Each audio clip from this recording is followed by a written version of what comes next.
Mi nuera le arrancó la peluca a mi esposa. Ocurrió frente a 300 invitados en su lujosa boda en Miami Beach. El cuero cabelludo de Elena quedó completamente expuesto, marcado por meses de una quimioterapia brutal. Y lo peor de todo fue que algunas de sus invitadas de la alta sociedad simplemente se rieron. No grité, no causé una escena. Caminé tranquilamente hacia el centro del salón, cubrí a mi temblorosa esposa con mi saco de lana y le entregué a mi nuera el sobrelegal que tanto había rogado tener. Cuando lo abrió, su sonrisa arrogante se transformó en puro terror. Mi nombre es Ricardo. Tengo 70 años. Durante las últimas 4 décadas, construí un imperio de logística y transporte en el puerto de Miami. No heredé absolutamente nada. Comencé con un solo camión alquilado y trabajé hasta formar una inmensa flota de refrigeración que cruzaba todo el país. Pero hace unos años, di un paso atrás y tomé un retiro anticipado por una única razón. Quería cuidar de mi esposa, Elena. Elena tiene 68 años y ha estado luchando contra un linfoma avanzado. La quimioterapia ha sido completamente implacable. Le quitó el cabello, le robó la energía y algunos días le arrebata el espíritu. Nuestra residencia principal, una enorme casa de estilo mediterráneo en la que vivimos durante 30 años, se había convertido en una prisión para ella. Las escaleras eran un obstáculo demasiado grande para su frágil cuerpo. Necesitaba vivir en una planta baja y necesitaba estar más cerca de su centro de oncología. Esa era mi única prioridad. Hace 6 meses, encontré el lugar perfecto, un amplio apartamento de planta baja en Coral Gables, a solo 10 minutos del hospital.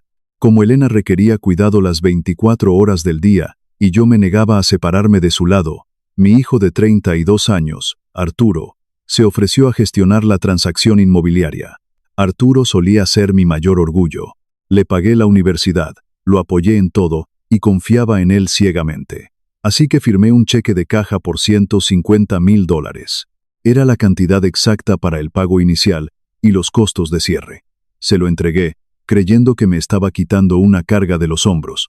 3 días después, necesité confirmar que los fondos se habían depositado correctamente en la cuenta de garantía. Quería sorprender a Elena con las llaves ese mismo fin de semana. Fui a mi sucursal bancaria principal en el centro de Miami. Era una mañana muy clara. Me acerqué al mostrador y saludé al gerente que había manejado mis cuentas corporativas durante 15 años. Le pedí el registro de liquidación del cheque que le había dado a Arturo. Solo quería un simple rastro de papel para mis archivos. El gerente tecleó en su computadora, miró su pantalla y frunció el ceño ligeramente. Me dijo que el cheque había sido cobrado la tarde anterior. Sentí una ola de alivio, pensando que el apartamento por fin era nuestro. Pero luego imprimió la copia escaneada del cheque endosado y la deslizó sobre el mostrador. No sobrevives 40 años en la despiadada industria logística si ignoras los números o la letra pequeña. Mi cerebro está programado para rastrear cada centavo. En el momento en que mis ojos leyeron la línea de endoso en la parte posterior del cheque, mi sangre se heló por completo. El beneficiario no era una compañía de títulos inmobiliarios. No era una cuenta de depósito en garantía. Los $150,000 habían sido depositados directamente en la cuenta corporativa de un grupo de venta de autos de lujo. Me quedé allí, en el silencioso vestíbulo del banco, mirando la tinta sobre el papel. Mi mente corría tratando de encontrar una explicación lógica. Quizás Arturo había confundido las cuentas, pero los códigos de ruta eran claros.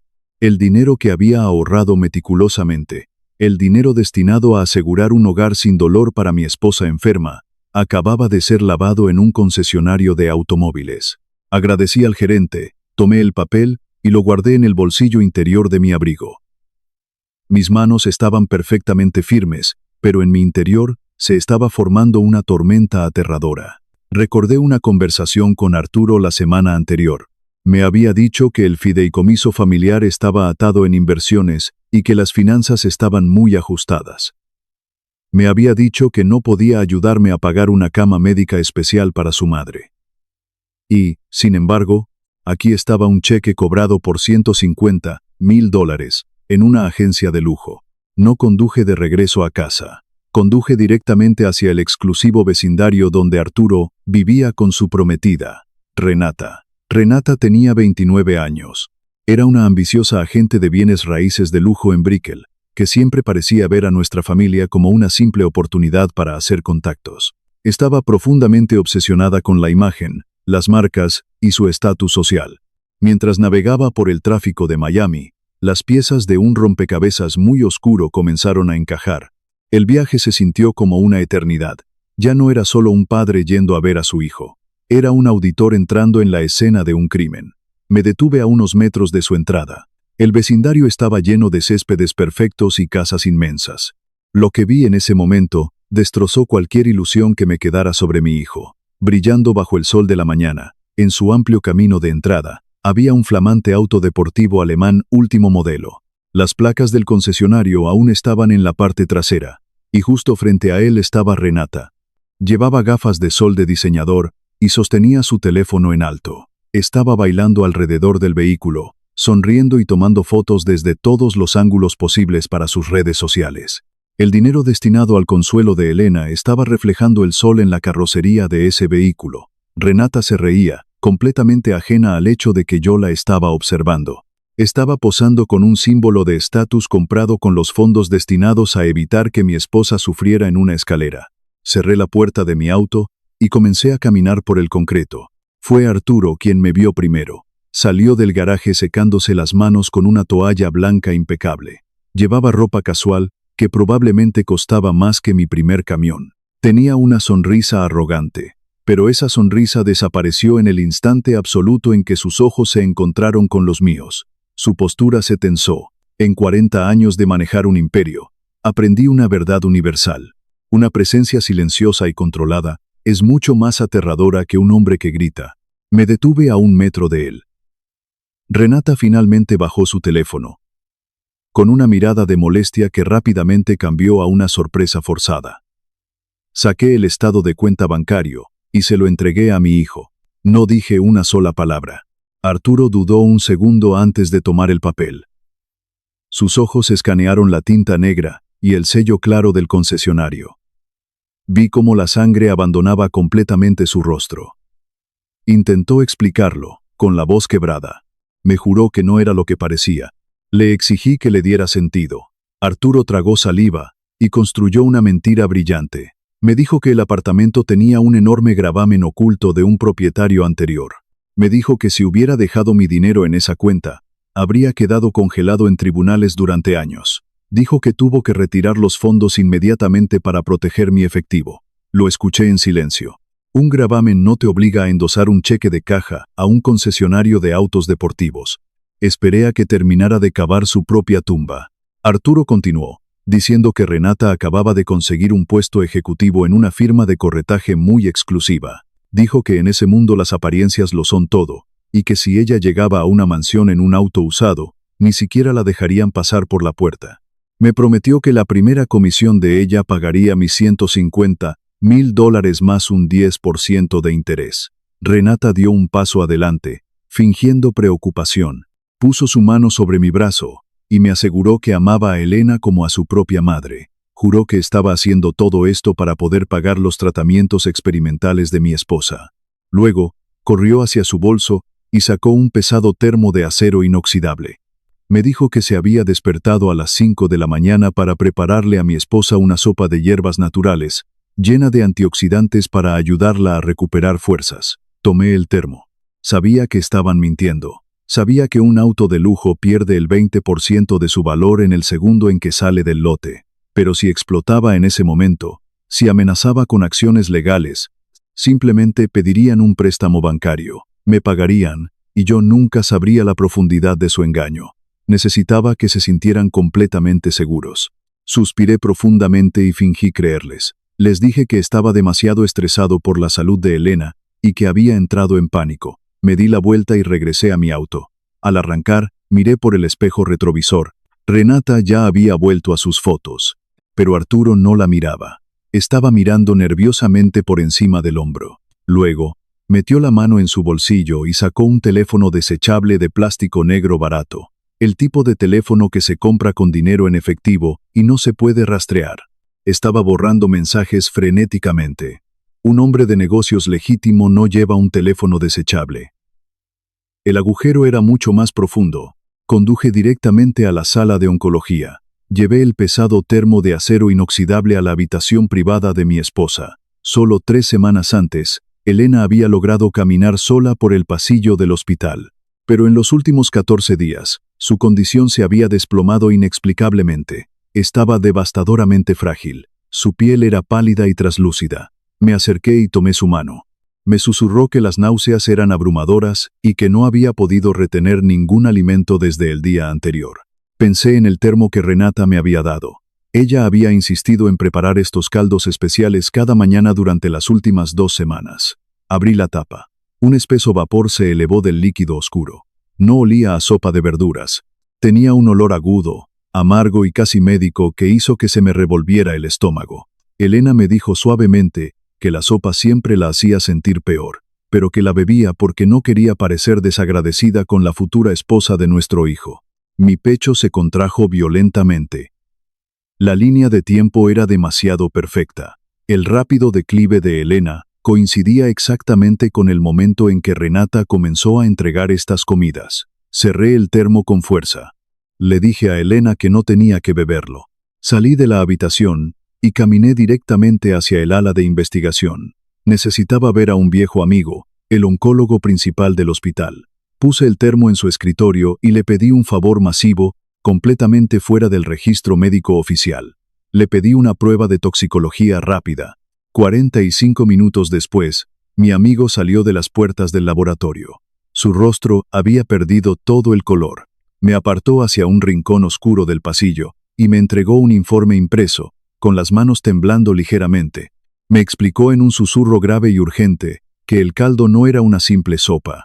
Estaba altamente concentrado con una dosis masiva de extracto de la planta de San Juan. En grandes cantidades, este extracto fuerza al hígado a metabolizar rápidamente y expulsar medicamentos complejos. Estaba neutralizando por completo la quimioterapia de mi esposa. Renata estaba destruyendo intencionalmente los medicamentos en el torrente sanguíneo de Elena. Renata quería a mi esposa muerta antes de la boda, para eliminar el único ancla emocional que sostenía mis finanzas corporativas. No estaba lidiando con niños materialistas, estaba lidiando con asesinos a sangre fría que se escondían detrás de sonrisas perfectas, y en ese preciso instante, juré que desataría una destrucción absoluta y silenciosa sobre sus vidas. Caminé de regreso a la habitación de mi esposa con una taza de té de manzanilla tibio. Ella seguía descansando, con una respiración superficial pero constante. Dejé el té suavemente sobre su mesa de noche. Luego tomé el pesado termo de acero inoxidable. Lo llevé a su baño privado y vertí el oscuro caldo tóxico directamente por el desagüe. Vi cómo el líquido turbio desaparecía, llevándose consigo la evidencia física de las monstruosas intenciones de mi futura nuera. Enjuagué el termo a fondo con agua hirviendo, sin dejar absolutamente ningún rastro del veneno en su interior. Podría haber gritado. Podría haber salido corriendo de ese hospital, conducir directamente a la firma de bienes raíces en Brickell y arrastrar a Renata por el cabello. Pero la rabia es un lujo que un hombre en mi posición simplemente no se puede permitir. La rabia te vuelve predecible, y yo necesitaba ser completamente impredecible. Dejando el termo limpio sobre el mostrador, caminé hacia la estación de enfermeras. Pedí hablar directamente con el administrador del hospital. No utilicé palabras emocionales ni amenazas. En su lugar, utilicé el único idioma que todo hospital privado de Miami entiende a la perfección. Saqué mi chequera. Contraté a 3 enfermeras privadas, rigurosamente investigadas, para hacer guardia sobre mi esposa en turnos rotativos de 8 horas. Emití una directiva estricta y sin tolerancia. Ningún alimento o bebida del exterior debía ser entregado a Elena bajo ninguna circunstancia. Además, Renata tenía absolutamente prohibido entrar a la habitación a menos que yo estuviera físicamente presente. El personal del hospital aceptó de inmediato. Mi esposa por fin estaba segura. Con Elena protegida, salí del hospital y volví a mi auto. Miré el reloj de oro en mi muñeca. Eran exactamente las 2 de la tarde. Conocía perfectamente el horario de Arturo y Renata, porque ella se quejaba sin parar de lo ocupada que estaba organizando su boda de alta sociedad. En ese preciso momento, estaban al otro lado de la ciudad en Coral Gables, pasando 3 horas degustando aperitivos con infusión de trufa y champán importado para su lujosa recepción. Conduje directamente hacia su exclusivo vecindario. Las calles estaban tranquilas, bañadas por la suave luz del sol de la tarde. Estacioné mi auto a 2 cuadras de distancia para evitar llamar la atención de sus entrometidos vecinos. Caminé por la acera con un paso tranquilo y medido. Cuando llegué a su puerta principal, metí la mano en el bolsillo y saqué la llave de repuesto que Arturo me había dado meses atrás. La cerradura giró con un clic suave y silencioso. Entré y cerré la pesada puerta de roble detrás de mí. La casa estaba inmaculada, en absoluto silencio, y olía levemente a costosos difusores de vainilla. No me detuve en el vestíbulo ni en la cocina a medida que había pagado. Me moví con propósito por el pasillo y abrí las puertas dobles que conducían a la oficina privada de mi hijo. La habitación era un monumento a la arrogancia inmerecida. Un enorme escritorio de caoba dominaba el centro del espacio, rodeado de sillas de cuero y estantes llenos de libros de negocios que nunca había leído. Me paré detrás del escritorio y comencé mi búsqueda. Estaba buscando el teléfono desechable de plástico negro que había visto a Arturo borrar frenéticamente en la entrada de su casa. Un hombre que esconde un teléfono secundario no lo lleva a una degustación de bodas de alto perfil con su exigente prometida. Lo deja en algún lugar seguro, un lugar donde asume que nadie buscará jamás. Comencé con los escondites obvios. Abrí los cajones del escritorio uno por uno, revisando archivos perfectamente organizados y bolígrafos de lujo. No encontré nada. Revisé los bolsillos de los trajes de repuesto colgados en el armario. Nada. El reloj seguía avanzando, y mi ventana de oportunidad se estaba cerrando lentamente. Me paré en el centro de la habitación, cerré los ojos y me puse en los zapatos de mi hijo, donde esconde un cobarde sus secretos más peligrosos. Caminé de regreso al pesado escritorio de caoba. Me arrodillé sobre la alfombra de felpa y me deslicé debajo del hueco para las rodillas. Pasé mi mano por la parte inferior rugosa e inacabada del cajón central. Mis dedos rozaron la madera y se engancharon en algo grueso y sintético. Era una tira de cinta adhesiva de alta resistencia. Mi corazón dio un golpe fuerte y rítmico contra mis costillas. Despegué la cinta lentamente. Un pequeño objeto rectangular negro cayó directamente en la palma de mi mano. Era el teléfono desechable. Salí de debajo del escritorio y me puse de pie. Presioné el botón de encendido en el costado. La pequeña pantalla se iluminó con un brillo opaco, exigiendo inmediatamente un código de acceso numérico de 4 dígitos. Me quedé mirando la pantalla de bloqueo. Conocía a mi hijo. A pesar de su arrogancia y su pulida fachada corporativa, Arturo era fundamentalmente poco original. Se basaba en patrones predecibles. Pensé en el niño que solía ser antes de que la codicia de Miami lo consumiera. Recordé al perro perdiguero dorado que le compramos cuando tenía 10 años. Había amado a ese perro más que a nada en el mundo. Llamó al perro Buster. Miré el teclado numérico. Las letras para escribir Buster correspondían a los números 2, 8, 7 y 8. Escribí 2, 8, 7, 8. La pantalla parpadeó y el candado se desbloqueó perfectamente. Mis manos estaban completamente firmes mientras navegaba por el menú. No había mensajes de texto, ni nombres de contactos, ni historial de navegación. Arturo había borrado los datos visibles, pero los cobardes suelen ser descuidados cuando entran en pánico. Había borrado los hilos de texto, pero se había olvidado por completo de revisar la carpeta de mensajes de voz eliminados. Abrí la aplicación, fui a la pestaña de mensajes de voz y encontré un único archivo de audio recientemente recuperado. Presioné reproducir y acerqué el pequeño altavoz a mi oído. La voz de Renata llenó la oficina. No sonaba como la dulce nuera que me había abrazado esa misma mañana. Su tono era cortante, cruel e impaciente.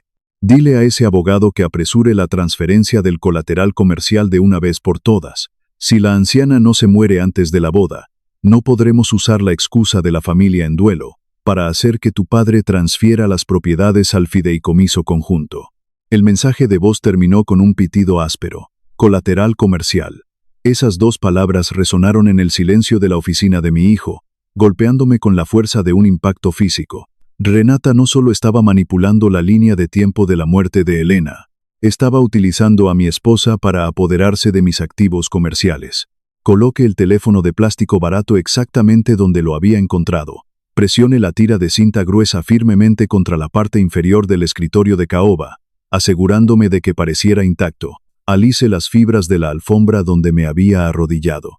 Salí de la oficina, caminé silenciosamente por el pasillo, y salí por la puerta principal. El aire de la tarde aún era cálido, pero sentí un frío congelante asentarse profundamente en mis huesos. Conduje mi auto hacia los imponentes rascacielos de cristal del centro de Miami. Necesitaba ver a Ignacio. Ignacio era mi abogado corporativo, una mente legal brillante y despiadada que había protegido mis intereses comerciales durante más de 3 décadas. No era un hombre que lidiara con emociones. Lidiaba con hechos, contratos y guerras legales frías. Evité la recepción principal de su bufete y entré directamente en su oficina de la esquina. Ignacio levantó la vista de una pila de documentos legales. Notó la expresión sombría en mi rostro. Cerré la pesada puerta de madera, aislando el ruido de su ajetreada firma. Me senté en la silla de cuero frente a su escritorio. Le pedí que buscara inmediatamente los registros de propiedad del condado de mis activos de jubilación. Le dije que sospechaba que mi hijo y su futura esposa estaban maniobrando para robar mis propiedades. Ignacio no perdió el tiempo haciendo preguntas innecesarias. Ingresó a la base de datos segura de bienes raíces del condado. Durante 5 minutos, el silencio en la oficina fue ensordecedor, roto solo por el rápido clic de su ratón. Luego se detuvo. El color se desvaneció lentamente de sus mejillas. Se quitó las gafas y me miró con una expresión grave. Me preguntó si había visitado una sucursal bancaria comercial en los últimos 90 días para autorizar un préstamo masivo. Le dije que no había puesto un pie dentro de una oficina de préstamos comerciales en 5 años. Ignacio giró su monitor hacia mí. Señaló un documento legal escaneado. Era una escritura de fideicomiso comercial, sellada y notariada hace apenas 3 semanas. Alguien había utilizado mi distrito de almacenes comerciales en el puerto de Miami como garantía para obtener un préstamo en efectivo de alto interés. El monto total tomado en mi contra era de $2.500.000. Miré la parte inferior de la última página. Allí, sobre la línea impresa con mi nombre legal, estaba mi firma. Era una falsificación magistral. Imitaba los bucles y ángulos exactos de mi escritura. Ignacio señaló a la parte receptora. Los $2.500.000 no habían sido transferidos a ninguna cuenta de Arturo. La fortuna entera había sido canalizada directamente a una compañía matriz en el extranjero. La única directora gerente de esa compañía era Renata. Mi nuera había falsificado mi firma para extraer en secreto $2,5 millones de mi patrimonio comercial. Ignacio tomó el teléfono de inmediato. Quería llamar a sus contactos en la Oficina Federal de Investigaciones. Quería congelar las cuentas y detener a Arturo y Renata por fraude bancario antes de que pudieran mover el dinero. Levanté la mano en silencio, ordenándole que bajara el teléfono. Le expliqué mi razonamiento. Si los agentes federales llamaban a su puerta hoy, Renata se haría la víctima. Lloraría. Contrataría a un abogado defensor de alto precio usando mi propio dinero robado y afirmaría que un corredor hipotecario corrupto había manejado todo el papeleo. Arrastrarían a mi esposa moribunda a través de meses de dolorosas audiencias judiciales. Yo no quería una batalla legal prolongada. Quería una destrucción innegable y absoluta. Ignacio se recostó en su silla de cuero, estudiando mi rostro. Me preguntó exactamente qué quería hacer. Le pregunté cómo podíamos tomar el control legal de sus gargantas financieras, evitando la lenta y misericordiosa maquinaria del sistema de justicia federal. Una sonrisa lenta y oscura apareció en el rostro de mi abogado. Me preguntó cuánto capital líquido tenía disponible. Ignacio diseñó una estrategia tan brutal como elegante. Me explicó que los préstamos comerciales frecuentemente se compran y venden en el mercado secundario. Los bancos no quieren mantener el riesgo a largo plazo. Originan el préstamo y venden la deuda a firmas de capital privado. Ignacio propuso que creáramos un fideicomiso ciego en el extranjero, una entidad corporativa anónima completamente protegida por capas de privacidad legal. A través de este fideicomiso anónimo, nos acercaríamos al banco originador a la mañana siguiente.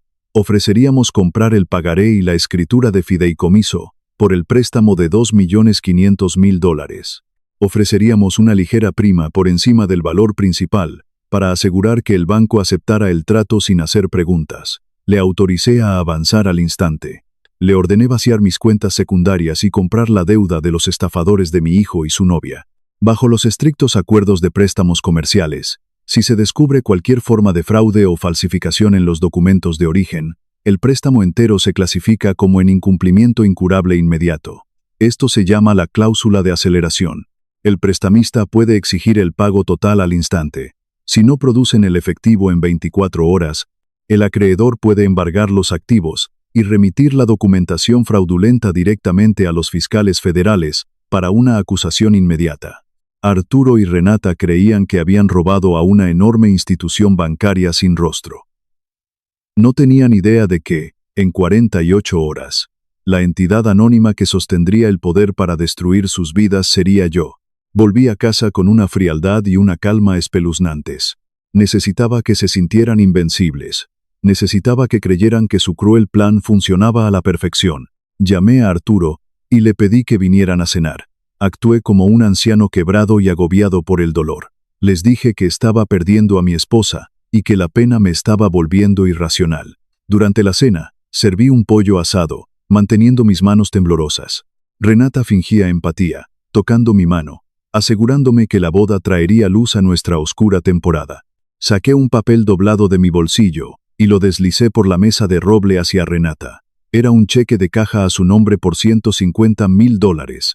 Le dije que quería reemplazar los fondos que Arturo había pedido prestados. Le dije que era mi regalo de bodas para ellos, para que tuvieran el evento más espectacular en Miami Beach. Renata vio el cheque, y el hambre en sus ojos fue aterradora. Me abrazó con falsa devoción. Mientras me levantaba para recoger los platos, dándoles la espalda, escuché a Renata susurrarle a mi hijo con un veneno absoluto. Le dijo a Arturo que yo era un anciano demasiado estúpido y distraído para notar el fraude de los almacenes del puerto. Me quedé helado en las sombras del pasillo. Ella acababa de confesar. Pensaban que la victoria era suya, pero acababan de pisar alegremente la trampa perfecta de acero. El tiempo voló hasta la víspera de la boda. La cena de ensayo se llevó a cabo en un exclusivo club de campo de Miami. Renata aterrorizó al personal, gritándole a los meseros, comportándose como la reina de un imperio robado. Arturo estaba sudando a través de su traje de diseñador, bebiendo vaso tras vaso de bourbon, ahogando la culpa de su fraude federal. Yo permanecí sentado, masticando mi comida en silencio, jugando mi papel. Cuando llegó el postre, me levanté y salí al aire fresco de la noche. Caminé hacia el extremo más oscuro del estacionamiento. Estacionado bajo el tenue brillo de una farola solitaria, había un elegante sedán negro. El motor estaba apagado. A medida que me acercaba, la ventana se bajó suavemente. Mi abogado, Ignacio, me miró desde la oscuridad del vehículo. Su rostro estaba totalmente desprovisto de emoción. Ignacio me entregó una gruesa carpeta de Manila. Me confirmó que los avisos de incumplimiento comercial estaban completamente notariados y que la cláusula de aceleración estaba oficialmente activa.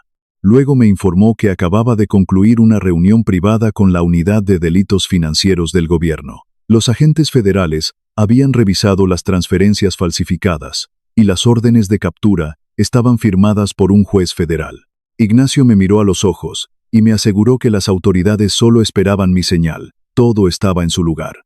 Mañana, la trampa se cierra para siempre. La mañana de la boda amaneció con un cielo brillante y sin nubes sobre la costa de Miami Beach. El aire era cálido, llevando el dulce aroma de miles de rosas blancas importadas. Era un monumento a la codicia, financiado enteramente por los $2,500,000 robados. A pesar de mis súplicas desesperadas, Elena insistió en asistir a la ceremonia. Luchó contra oleadas de dolor profundo y unas náuseas implacables que la dejaban sin aliento, pero su determinación maternal era inquebrantable. Simplemente quería ver a su único hijo casarse. Me tomó casi 2 horas ayudarla a prepararse. La ayudé a ponerse su vestido de seda verde esmeralda, que ahora colgaba holgadamente sobre su frágil cuerpo. Se sentó en silencio frente a su espejo, ajustando con manos temblorosas la hermosa peluca castaña que había elegido usar. Se aplicó una delicada capa de maquillaje, intentando ocultar el costo devastador que la quimioterapia neutralizada había cobrado en su sistema. Conduje hasta el exclusivo club de campo. Navegué su silla de ruedas a través de las imponentes puertas de caoba del lugar. La escala de la ambición de Renata me golpeó como un impacto físico. El gran salón de baile estaba repleto de 300 invitados, la gran mayoría extraños de la alta sociedad. Eran las conexiones de bienes raíces de lujo de Renata en Brickell. Meseros en impecables smokines blancos circulaban por la habitación brillante, llevando bandejas de plata cargadas con copas de cristal llenas de champán y aperitivos de caviar. En todas partes veía mis fondos de jubilación convertidos en esculturas de hielo y paredes florales. Era una exhibición repugnante de triunfo robado. Estacioné la silla de ruedas de Elena en su lugar designado, cerca de la mesa principal elevada. Elena se reclinó, cerrando los ojos por un breve momento para reunir fuerzas.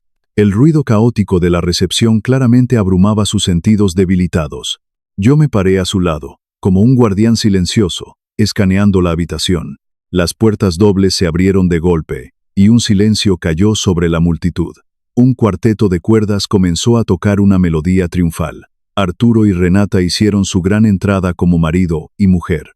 Arturo llevaba un esmoquín hecho a medida. Parecía exhausto, con los ojos moviéndose nerviosamente por la habitación. Estaba sudando, cargando con el peso invisible del fraude bancario federal que había cometido. Era un hombre esperando que se abriera una trampilla bajo sus pies. Renata, por el contrario, estaba en su elemento absoluto. Entró flotando en un impresionante vestido de diseñador incrustado con miles de pequeños cristales. Saludó a la multitud, enviando besos a sus colegas de bienes raíces, absorbiendo la admiración y la envidia. Se sentía invencible. El servicio de cena se prolongó como una eternidad. Arturo se sentó completamente paralizado en el centro de la mesa principal. Había abandonado su comida por completo, eligiendo en su lugar drenar metódicamente copa tras copa de bourbon oscuro. El licor no hizo nada para aliviar su terror. Sabía lo que había hecho. Sabía que había traicionado a su padre y envenenado a su madre moribunda. Renata se movía por el gran salón con la energía maníaca y tóxica de alguien que creía haber conquistado el mundo. El alcohol había eliminado cualquier rastro de decencia humana. Se reía demasiado fuerte y exigía atención constante. Cuando llegó el momento de los discursos, Renata le arrebató el micrófono plateado al maestro de ceremonias. Se paró en el borde de la plataforma elevada, mirando hacia el mar de rostros con una sonrisa amplia y peligrosa. Comenzó su discurso con palabras vacías sobre su visión inmaculada para el futuro y los enormes proyectos arquitectónicos que planeaba liderar ahora que tenía un gran capital. Luego, el tono de su voz cambió. La dulzura corporativa se evaporó, reemplazada por un borde agresivo y arrastrado por el champán. Declaró que los matrimonios históricamente se trataban de fingir, pero que ella estaba harta de esconderse. Apretó el micrófono con fuerza. Anunció que era increíblemente importante que la generación mayor reconociera cuando su tiempo había pasado. Miró directamente a nuestra mesa con una sonrisa burlona y viciosa. Propuso un brindis por el futuro, afirmando que algunas personas simplemente necesitaban aprender a hacerse a un lado y entregar las riendas del poder a los jóvenes. Unas pocas risas incómodas ondearon entre el público. Elena bajó la mirada, con los hombros caídos por la humillación. Yo no mostré una sola onza de la rabia letal que ardía en mi pecho. Simplemente sonreí, levanté mi copa de agua en un gesto de rendición y tomé un sorbo. Jugaba a la perfección el papel del anciano derrotado. Ella no tenía idea de que las riendas que creía sostener estaban en realidad envueltas fuertemente alrededor de su propio cuello. Renata dejó de caminar por el escenario. Bajó lentamente la costosa copa de cristal, ignorando a los 300 invitados y a su aterrorizado esposo. Sus ojos depredadores se clavaron directamente en mi frágil esposa. La luz brillante del reflector siguió sus movimientos, proyectando un rayo duro sobre la silla de ruedas. Renata comenzó a caminar hacia nosotros con pasos torpes. Su vestido pesado se arrastraba por la madera pulida. Nunca rompió el contacto visual con Elena. Se acercó al micrófono y dijo que su boda exigía transparencia absoluta. Afirmó que la debilidad era una actuación manipuladora diseñada para robar la atención de quienes realmente la merecían. Elena se encogió contra la tapicería de cuero de su silla, con la respiración entrecortada. Levantó sus manos delgadas, agarrando el cuello de su vestido, preparándose para el asalto verbal. Pero Renata no se conformó con palabras. Quería una demostración física de su dominio. Dio un último paso hacia adelante. Sin emitir ninguna advertencia, estiró su mano izquierda. Con un movimiento rápido y violento, agarró un grueso puñado de la peluca castaña de mi esposa. Elena dejó escapar un jadeo entrecortado de puro terror cuando Renata tiró de su brazo hacia atrás. La fuerza del tirón hizo que la cabeza de Elena golpeara contra la silla. Las horquillas se desprendieron. La peluca salió por completo, colgando del puño de Renata como un trofeo de caza. La luz implacable de los candelabros de cristal golpeó directamente a mi esposa. El cuero cabelludo de Elena quedó completamente expuesto, pálido y marcado por los estragos químicos de la quimioterapia, desnudo ante 300 extraños. Un sollozo agónico brotó de su garganta, un sonido de humillación tan profunda que me perseguirá hasta el final de mis días. Llevó sus manos temblorosas a su rostro, intentando ocultar su vergüenza. Durante 5 segundos agónicos, el salón quedó sumido en un silencio sepulcral. Los corredores de bienes raíces y la élite de Miami quedaron paralizados. Entonces, el silencio se rompió por un sonido aún peor. Desde la mesa principal, un par de damas de honor comenzaron a reírse disimuladamente. Su risa cruel era un respaldo repugnante a la atrocidad que acababa de ocurrir. Giré la cabeza y miré a mi hijo. Arturo estaba a solo 3 metros de distancia. Había visto a su novia agredir físicamente a su madre moribunda. Había escuchado el sollozo agónico. Tuvo la oportunidad de dar un paso al frente y ser un hombre. En lugar de eso, Arturo dio un paso hacia atrás, bajó la cabeza, mirando el suelo pulido, rindiéndose por completo a su cobardía. Permitió que la humillación continuara. En ese instante, mi amor paternal se extinguió para siempre, reemplazado por un vacío impenetrable. El momento de jugar al padre en duelo había concluido. Me levanté lentamente de mi silla. El movimiento fue deliberado y sin prisa, atrayendo la atención inmediata de la sala. Las risas crueles murieron en seco. Me desabroché o saco de mi traje a medida. Lo deslicé de mis hombros y me paré frente al reflector. Cubrí suavemente la cabeza y los hombros temblorosos de Elena con la pesada tela oscura, brindándole un escudo desesperado de privacidad. Me aseguré de que estuviera a salvo y luego me di la vuelta. Cuadré los hombros y enfoqué toda mi existencia en la mujer que estaba en la plataforma. Caminé lentamente hacia Renata. Sus pasos retrocedieron y su sonrisa arrogante se transformó en confusión. Ella creía que, al igual que mi cobarde hijo, yo me acercaba para disculparme y evitar un escándalo público. Me detuve frente a ella. Metí la mano en el bolsillo interior de mi saco y saqué el grueso sobre de Manila que Ignacio me había entregado la noche anterior. El papel blanco y crujiente captó la luz. Renata miró el sobre, y el hambre en sus ojos regresó. Levantó el micrófono plateado y, con voz arrastrada, se burló de mí. Dijo que por fin el anciano entregaba la escritura de los almacenes y que ya era hora de que yo entendiera quién mandaba en la familia. Le tendí el sobre. Ella lo arrebató con la gracia violenta de un animal hambriento. Rasgó la solapa desesperadamente y sacó el denso montón de documentos legales. Vi cómo sus ojos se posaban en el encabezado impreso en letras mayúsculas. Aviso de aceleración. Exigencia de pago total. $2.500.000. La transformación física fue absoluta. El color desapareció de su rostro en un instante. Sus manos comenzaron a temblar incontrolablemente, haciendo crujir las hojas de papel. Pestañeó rápidamente, buscando alguna broma o error en el texto. Leyó las cláusulas que detallaban el embargo inmediato de su mansión no listada en las montañas y la congelación de sus compañías fantasma. Pero más importante aún, leyó el nombre del fideicomiso ciego que ahora poseía su deuda y vio mi firma personal como el único director. El micrófono se resbaló de sus dedos y cayó al suelo de madera con un chillido ensordecedor de retroalimentación. Renata retrocedió tropezando, mirándome como si el mismo diablo se hubiera manifestado en medio de su boda de cuento de hadas. Me incliné lentamente y recogí el micrófono plateado. Me puse de pie y hablé con una precisión clínica. Mi voz profunda resonó con una autoridad letal sobre los inmensos altavoces. Le dije que no le había pedido prestado a un banco. Le dije que me había pedido prestado a mí. Y debido a que había falsificado mi firma para cometer un fraude bancario federal, el préstamo debía pagarse hoy. Ahora mismo. El silencio del gran salón se hizo añicos, reemplazado por un murmullo caótico de los 300 invitados. Arturo corrió hacia nosotros, pálido como un cadáver. Cayó al suelo frente a mí, balbuceando, suplicando que todo era un malentendido y que debíamos hablar en privado. Lo miré a los ojos, y a través del micrófono, le dije que no había nada más que explicar.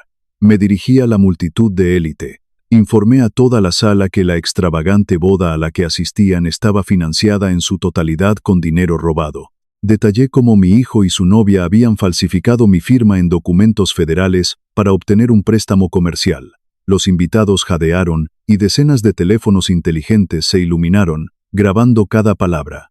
Pero el fraude financiero era solo el principio. Revelé que esos caldos estaban mezclados en secreto con productos químicos tóxicos, diseñados para neutralizar los medicamentos contra el cáncer de mi esposa y acelerar artificialmente su muerte. El salón estalló en horror absoluto. Las mujeres gritaron. Los hombres exclamaron indignados. Renata perdió por completo la poca cordura que le quedaba. Se abalanzó hacia adelante, gritando histéricamente que yo era un viejo senil y delirante. Exigió a los guardias de seguridad del club que me sacaran por la fuerza. Antes de que pudiera dar otro paso, las pesadas puertas dobles de caoba en la entrada principal se abrieron con un choque estruendoso. Todas las cabezas se giraron. Enmarcado en la entrada estaba Ignacio, mi abogado, sosteniendo su maletín de cuero. Flanqueándolo había 3 hombres robustos con chaquetas tácticas oscuras. Los brillantes escudos dorados de la Oficina Federal de Investigaciones relucían en sus cinturones. Avanzaron a través de la multitud paralizada con una autoridad innegable. El agente principal subió al escenario. No hubo saludos amables. Le ordenó a Renata que pusiera las manos detrás de la espalda y enumeró los cargos por delitos graves federales, el fraude de transferencias y la falsificación comercial. Renata retrocedió frenéticamente, enredándose en su vestido de diseñador. Gritó que estaban cometiendo un error catastrófico, que ella era una respetada desarrolladora de lujo. Los agentes la ignoraron. La agarraron por los brazos. El sonido metálico de las esposas, cerrándose sobre sus muñecas, resonó en el salón.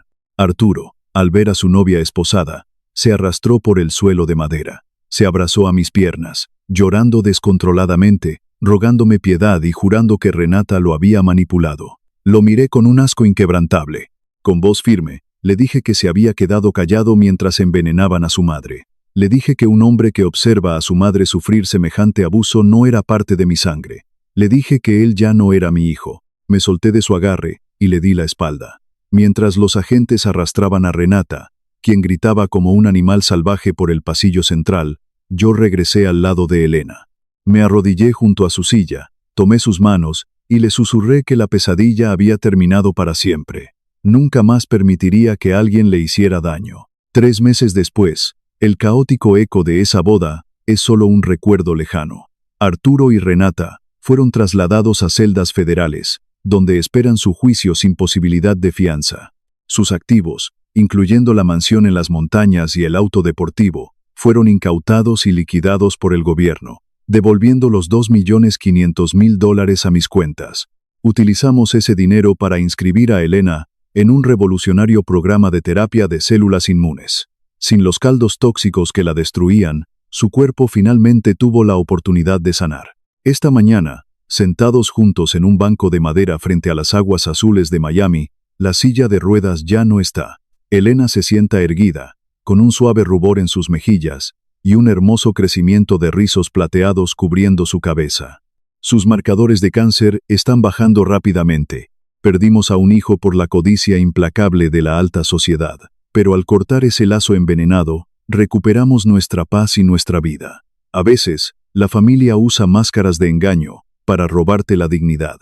Si alguna vez te encuentras rodeado de relaciones tóxicas que confunden tu bondad con debilidad, recuerda que establecer límites de acero no es un acto de crueldad, es pura supervivencia. Alejarte de quienes te destruyen siempre será tu mayor victoria. Si esta historia te hizo reflexionar y te abrió los ojos sobre la verdadera naturaleza humana, por favor dale me gusta y suscríbete al canal para no perderte nuestras próximas historias. Cuéntame en los comentarios si alguna vez has tenido que alejarte de un familiar tóxico para proteger tu propia paz. Leo cada uno de sus mensajes. Gracias por escuchar.